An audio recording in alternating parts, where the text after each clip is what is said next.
Bowl is Sunday, and when you know it, it's right here on WRAL. What are the odds? Well, I'm sure somewhere you could have probably placed a bet on that. The Super Bowl is known for all those strange little bets, the prop bets they call them. You know, how long will the anthem be? Will the coin toss go heads or tails? The thing is, you won't find all of them on the betting apps in our state in North Carolina. Let's explain why and talk things Super Sunday with a trip to Murph's Turf.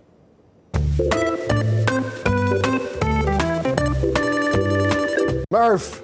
Hey, Dan. How's it going, buddy? Got Good. the Super Bowl coming up on WRAL, and I'm wondering, who should I put my money on? No, just kidding. Actually, let's get to that in a moment. First, I want to talk about all the local people in this game. You know, you might not be a Seahawks fan or a Patriots fan, but if you're from the area, there are people to root for. Yeah, Drake May has obviously gotten much of the attention. He went to North Carolina, is from Charlotte, quarterback of the Patriots. Drake Thomas, a guy who's going to try to stop Drake May, plays linebacker for the Seahawks. He's from Wake Forest, played at NC State, has a lot of brothers who played at NC State as well. Garrett Bradbury, the guy snapping to Drake May, played at NC State. Corey Durden, he's a backup defensive lineman for the Patriots. He also played at NC State. And Mac Hollins, who was a wide receiver for the Patriots, played at Carolina. There's more and more. There's lots of them. North Carolina well represented in this game. A lot of big local names. That said, this is kind of the first Super Bowl I can remember in a long time where there wasn't one of those huge national big-time players in the Super Bowl. Do you think that matters at all to, I don't know, ratings, who's interested in this, or is the Super Bowl the Super Bowl?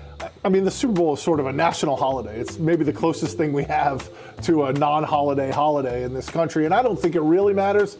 You know, Patrick Mahomes, Travis Kelce, Taylor Swift, obviously going to goose the ratings. We don't have that, but I think what we have are players who may emerge and become that, right? Tom Brady wasn't Tom Brady when he won his first Super Bowl. Is Drake May on the verge of taking that step?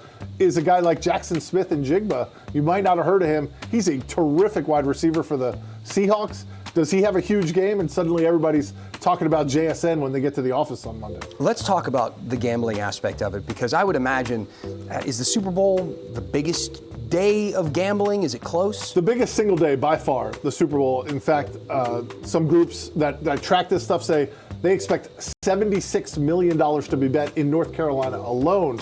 That'd be about 1/10 of our highest month ever. That's huge.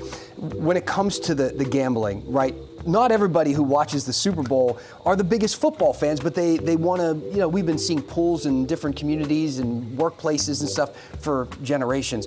But they don't know how many interceptions will be thrown or yards will be, you know, rushed or something like that. They want to bet on the other stuff like the coin toss or the Gatorade color, that sort of thing. But not all of those are available on the apps here in North Carolina. Right. North Carolina's law is pretty specific. It says only things that impact the game or that represent some portion of the game. So in North Carolina, you can't bet on the Gatorade color. You can't bet on the national anthem. But you can bet on the coin toss. They say that does have a direct impact on the game, so you can bet on the coin toss. But if you go to any of the sites, there's millions of bets out there, all kinds of props, no shortage of things to bet on for the Super Bowl. Lastly, personal question, best food item to bring to a Super Bowl party? Well, as you know, I'm a sucker for buffalo chicken wings, and so I love a buffalo chicken dip with those Tostitos scoops. That's the way to go. That was actually a test. We're having a party at my house. Be there about 4:30. Sounds good. All right, Murph, see ya. So much